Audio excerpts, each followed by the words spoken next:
కన్నతల్లి ప్రేమానురాగాల నీడలో ఆ పచ్చని పల్లెటూరు వడిలో కిలకిలా నవ్వుతూ తిరిగిన ఆ పసికూన ఇప్పుడెక్కడుంది?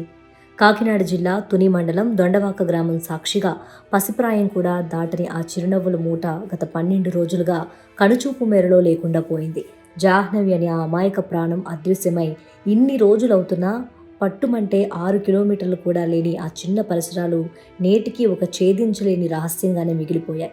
ఒక గంట కంటికి కనపడకపోతేనే గుండె ఆగిపోయేంత తల్లడిల్లిపోయే కన్న ప్రేమ 12 రోజులుగా కళ్ళ ముందే నరకాన్ని చూస్తుంది. ఆ బిడ్డ క్షేమంగానే ఉందా? ఏ పొదల్లోనో ఎవరి బందీలోనో చిక్కుకొని భయంతో వణికిపోతుందా? అసలు ప్రాణాలతో ఉందా లేదా అన్న భయంకరమైన ప్రశ్నలు ఆ తల్లి గుండెను ప్రతిక్షణం రంపపు కోతకొస్తున్నాయి. ఆ కన్నతల్లి ఆవేదన, కన్నీటి ధారలు చూసేవారిని సైతం కలచివేస్తున్నాయి. 11:30 టయానికి వాళ్ళ డాడీ వెళ్తే వాళ్ళ డాడీతో కూడా వెళ్ళింది సార్. వెళ్తే మళ్ళీ వచ్చి తను వేరే పని ఉందంటే మళ్ళీ ఆ పని దగ్గరికి వెళ్ళడానికని పాపని తీసుకొచ్చి నాకు అప్పచెప్పాడు సార్. చిన్న పాపకు స్నానం చేసే టైంలో నేను పాపకు స్నానం చేయించేసి ఇంట్లో వేసే టైంలో బయటకి ఏడ్చుకుంటూ డాడీ డాడీ అనుకుంటూ వెళ్ళిపోయింది సార్. వెళ్ళిపోతే నేను అనుకున్నాను ఒకవేళ వాళ్ళ డాడీ దగ్గరే ఉంది కదా, ఉంటుందిలే అన్న భ్రమలో నేనున్నాను సార్. ఇంకా అమ్మాయి ఉందలే ఇంకా ఏమవుతుందిలే అన్న ఇదిలో నేను ఉన్నాను సార్. అంటే ఇంకా నేను చిన్న పాపని చూసుకుంటున్నాను సార్. వేరొక అతనికి ఏమోని కొండారంటే వెళ్ళిపోతున్నా, అతనికేమో పింఛింగ్ తోటలోనే కనిపించిందంట కుక్కన అమ్మాయిని ఏడుస్తూ కనిపించిందంట సార్. అమ్మ అని తీసుకుంటే కుక్క దగ్గరికి రానలేదంట సార్. అతనేమో వెళ్ళిపోయాడంట. వెళ్ళిపోయి వేరే ఊళ్ళోని వేరే కనీతో చెప్పాడంట సార్, ఇలాగా గణేష్ గారు వాళ్ళ అమ్మాయి ఏడుస్తుంది వెళ్ళరా అని. అవన్నీ వచ్చి పాప చెల్లి అవన్నీ ఎదుక్కుంటూ వచ్చి చెల్లి మీ అమ్మాయి కనిపించట్లేదా, ఎక్కడ ఉంది, నీ దగ్గరే ఉందా అని అడిగారు సార్. నేను అన్నాను వాళ్ళ డాడీ దగ్గర ఉందన్యా, నా దగ్గర లేదు వెళ్ళిపోయింది అని చెప్పాను సార్. వాళ్ళ డాడీకి ఫోన్ చేస్తానేమో నా దగ్గర లేదు వాళ్ళ అమ్మ దగ్గర ఉంది అని చెప్పాడు సార్. లేదు నా దగ్గర లేదని నా దగ్గర ఉందని తను అనుకున్నాడు, తన దగ్గర ఉందని నేను అనుకున్నాను. ఇద్దరికి మధ్యలో పాప మిస్ అయింది సార్. ఇదంతా జరిగింది ఒక ½ an hourలో సార్. ఆ పాప వెళ్ళింది పింఛింగ్లో కుక్క వెంట్రుకలు పాప తల వెంట్రుకలు తగిలినట్టు ఆజుకి తెలుస్తుంది సార్. ఎవరు చెప్పారు మాకు? మా ఆయనకి కనిపించేది సార్. ఇంకంతే సార్.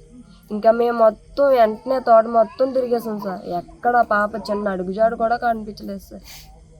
మొదటి రోజు పాప ఎక్కడో తప్పిపోయింది అనుకొని పోలీసులు, ఊరి జనమంతా కలిసి ఆ చుట్టుపక్కల అన్వేషించారు. కానీ రోజులు గడుస్తున్న కొద్దీ ఆ ఆశలు అడియాసలయ్యాయి.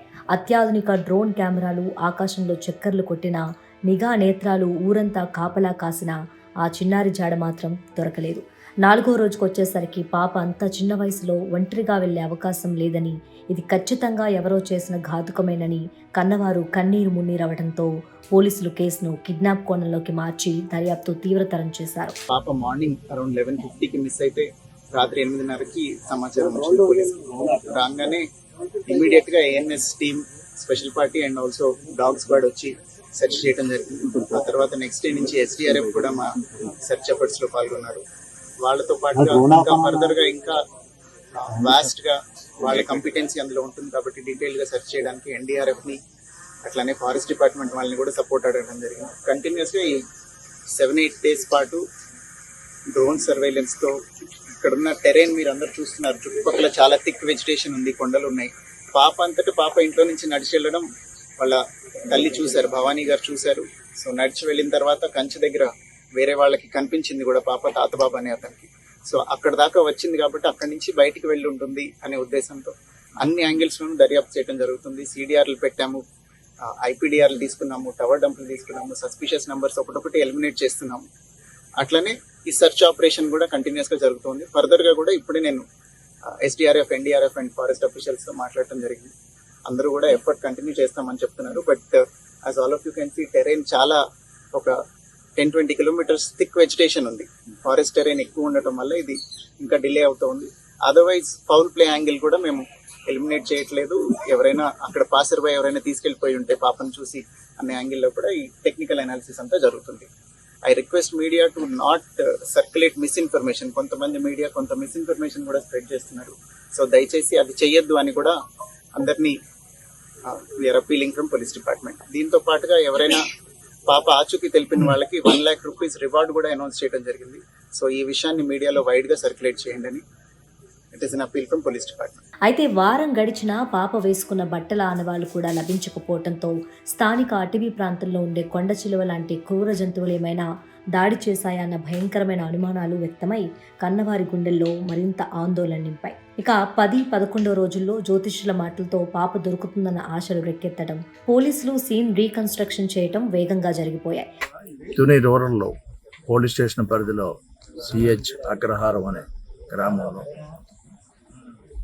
సబ్బిళ్ళ అమ్మిరెడ్డి వారి యొక్క 50 ఎకరాల పామాయిల్ తోటలో తోటమాలిగా ఉంటున్నటువంటి సుంకర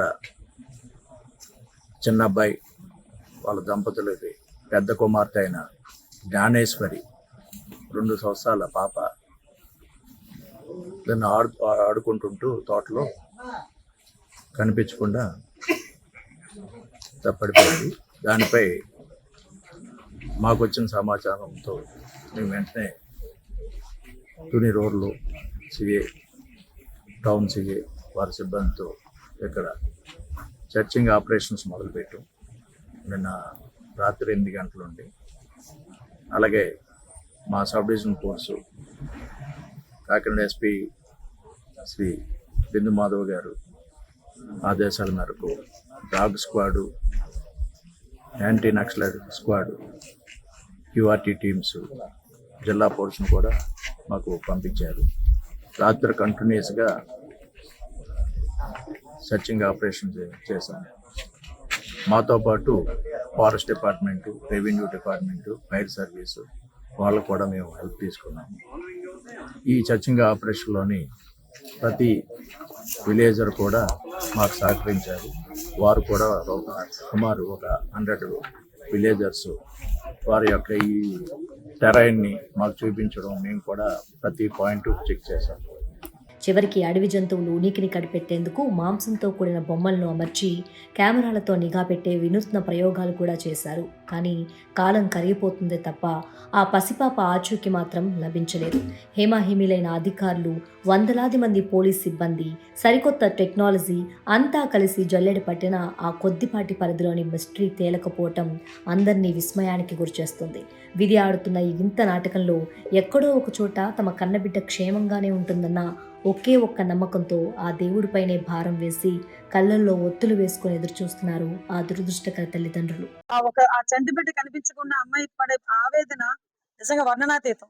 మనం ఏదైనా కొంచెం మానవతా దృక్పథంతో మనం సర్వీస్ చేయడానికి, లేకపోతే వాళ్ళకి సపోర్ట్ గా నుంచోడానికి చూడాలి తప్పించి దయచేసి సామాజిక మాధ్యమాల ద్వారా తప్పుడు వార్తల్ని ప్రచారం చేయకండి. ఈ రోజు గవర్నమెంట్ చాలా చిత్తశుద్ధితో ఉంది. ఈ రోజు మేమందరం ఇక్కడికి వచ్చి అమ్మాయికి ఒక పక్క భరోసా కల్పించడానికి, ఇంకా ఏం జరుగుతుందో ఒకసారి తెలుసుకొని కనీసం అమ్మాయి పిల్లలు ఏదైనా పోలీసులకు భయపడి ఏమైనా చెప్పట్లేదేమో, కనీసం మాతో చెప్తారేమో అని ఆ యాంగిల్లో కూడా నేను, ఎంపీ గారు, అదే విధంగా మా ఎమ్మెల్సీ గారు వీళ్ళందరం కూడా ఇక్కడికి రావడం జరిగింది. దయచేసి ఒకటే చెప్తున్నానండి, ఇప్పటికీ కూడా ఆ బిడ్డ ఆరోగ్యంగా క్షేమంగా ఇంటికి తిరిగి రావాలని మనస్ఫూర్తిగా నేను కోరుకుంటున్నాను. అదేవిధంగా నేను ఆ తల్లిదండ్రులు కూడా మంచి ధైర్యం ఇవ్వాలని ఆ భగవంతుని కోరుకుంటున్నా. యాజ్ ఎర్లీ యాజ్ పాసిబుల్ ఆ అమ్మాయిని కూడా మేమందరం కూడా ఆ అమ్మాయి ఆ ఆచూకీ తెలుసుకొని వాళ్ళ తల్లిదండ్రులకు అప్పచెప్తామని మాత్రం నేను అందరూ కూడా తెలియజేసుకుంటున్నాను. ఉపయోగించారు ఇక్కడ.